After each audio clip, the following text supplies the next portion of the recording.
ನಮಸ್ಕಾರ ವೀಕ್ಷಕರಿಗೆ, ND plus ವಾರ್ತೆಗೆ ಸ್ವಾಗತ.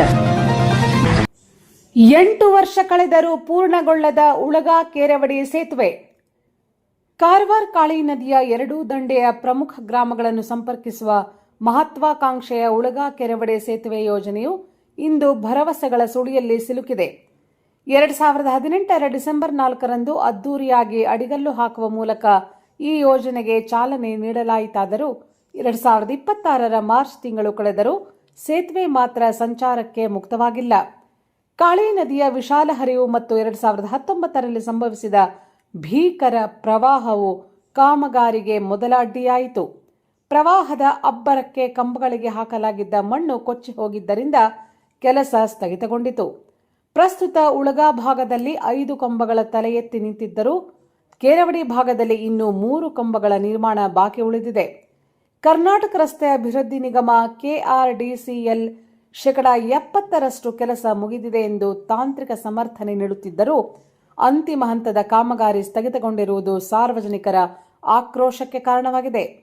ಈ ಸೇತುವೆಯ ವಿಳಂಬಕ್ಕೆ ಕೇವಲ ತಾಂತ್ರಿಕ ಕಾರಣಗಳಷ್ಟೇ ಅಲ್ಲದೆ ರಾಜಕೀಯ ಇಚ್ಛಾಶಕ್ತಿಯ ಕೊರತೆಯೂ ಎದ್ದು ಕಾಣುತ್ತಿದೆ.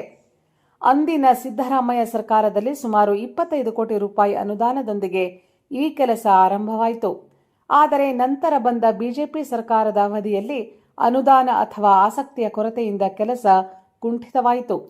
ಪದೇ ಪದೇ ಗುತ್ತಿಗೆದಾರರು ಬದಲಾದದ್ದು ಮತ್ತು ಸ್ಥಳೀಯ ಶಾಸಕರ ಸೂಚನೆಗಳ ಹೊರತಾಗಿಯೂ ಕೆಲಸ ವೇಗ ಪಡೆದುಕೊಳ್ಳದಿರುವುದು ಆಡಳಿತ ವ್ಯವಸ್ಥೆಯ ವೈಫಲ್ಯವನ್ನು ಎತ್ತಿ ತೋರಿಸುತ್ತದೆ. ಇದರಿಂದಾಗಿ ಈ ಸೇತುವೆಯನ್ನು ಸ್ಥಳೀಯರು ಲೇವಡಿಯಿಂದ ಚುನಾವಣೆ ಸೇತುವೆ ಎಂದೇ ಕರೆಯಲಾರಂಭಿಸಿದ್ದಾರೆ. ಪ್ರತಿ ಬಾರಿ ಚುನಾವಣೆಗಳು ಸಮೀಪಿಸಿದಾಗ ಮಾತ್ರ ಈ ವಿಷಯ ಮುನ್ನೆಲೆಗೆ ಬರುತ್ತದೆ ಎಂಬುದು ಗ್ರಾಮಸ್ಥರ ಬೇಸರದ ಸಂಗತಿಯಾಗಿದೆ. ಸೇತುವೆಯ ಅಲಭ್ಯತೆಯಿಂದಾಗಿ ಜನರು ಈಗಲೂ ಹಳೆಯ ಬಾರ್ಜ್ ಅಥವಾ ಕಿಲೋಮೀಟರ್ ಗಟ್ಟಲೆ ಸುತ್ತುದಾರಿಯನ್ನು ಅವಲಂಬಿಸಿದ್ದಾರೆ. ಈ ಸೇತುವೆ ಪೂರ್ಣಗೊಂಡಿದ್ದರೆ ಉಳಗ ನಿವಾಸಿಗಳು ಮಲ್ಲಾಪುರ ಹಾಗೂ ಕೈಗಾ ಮಾರ್ಗವಾಗಿ ಸುದೀರ್ಘ ಪ್ರಯಾಣ ಮಾಡುವುದನ್ನು ತಪ್ಪಿಸಿ ನೇರವಾಗಿ ಸಂಚರಿಸಬಹುದಿತ್ತು. ಬಾರ್ಜ್ ಮೂಲಕ ಸಂಚರಿಸುವುದು ಶಾಲಾ ವಿದ್ಯಾರ್ಥಿಗಳಿಗೆ, ತುರ್ತು ಚಿಕಿತ್ಸೆ ಅಗತ್ಯವಿರುವ ರೋಗಿಗಳಿಗೆ ಹಾಗೂ ಹಿರಿಯ ನಾಗರಿಕರಿಗೆ ನಿತ್ಯದ ನರಕಯಾತನೆಯಾಗಿ ಪರಿಣಮಿಸಿದೆ.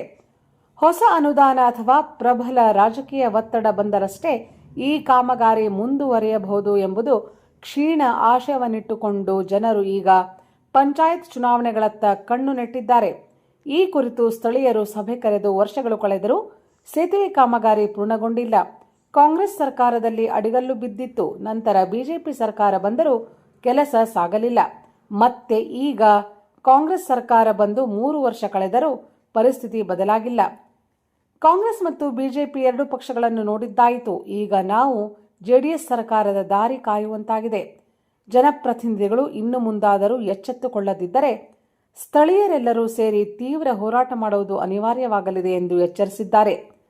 ಈ ಸಂದರ್ಭದಲ್ಲಿ ಉಳಗ ಗ್ರಾಮಸ್ಥರಾದ ರಮೇಶ್ ನಾಯ್ಕ್, ಸಂಜಯ್ ರಾಣಿ, ಪ್ರಭು ರುಜಾರಿಯೋ, ಸಂಜಯ್ ನಾಯ್ಕ್, ಮೋಹನ್ ತಲ್ಪಕರ್, ಕಿರಣ್ ಉಲ್ಗೇಕರ್, ನಾಗೇಶ್ ಇತರರು ಉಪಸ್ಥಿತರಿದ್ದರು. 12/2018 आम्ही फातोर लायलो, कोंबार बाब आसा तेणी फातोर लायलो आनी 18 नंतर आता 9 वर्स रनिंग जाले. 5 वर्स बीजेपीन सरकार करून गेलो तरी आसतना ब्रिज जालो ना. आता 3 वर्स काँग्रेसीचो सरकार जाता चालू आसा, तेंच्यांनी बी आतां केलें ना. आतां हो कोण जेडीएसा कडच्यान कोण घेवचो काय कितें आमकां तें कळूं जाय. आनी हे ब्रिज सगळ्या आवश्यकता आशिल्ले. ह्या ब्रिजाक आवश्यकता सगळ्याची आसा. केरवडच्या लोकांक आसा, उळगे लोकांक आसा, पण गव्हर्मेंट आमकां फसयता.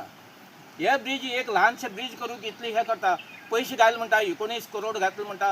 5 सालां काय 10 जाला ते 5 सालां तेणी ब्रिज ताबडतोबड करचेत. आनी गेल्या वर्साक पावस पडलो म्हण घेवन ब्रिज उरले, अर्दार उरले आनी हे आमचेच पयशे आसात. आनी ह्या वर्साक बी ब्रिज गेला जाता, ब्रिजाची माती गेला आतां ताबडतोबड चालू करचो, आमचोच पयसो. आमकां गव्हर्मेंट सर्वीस दिना.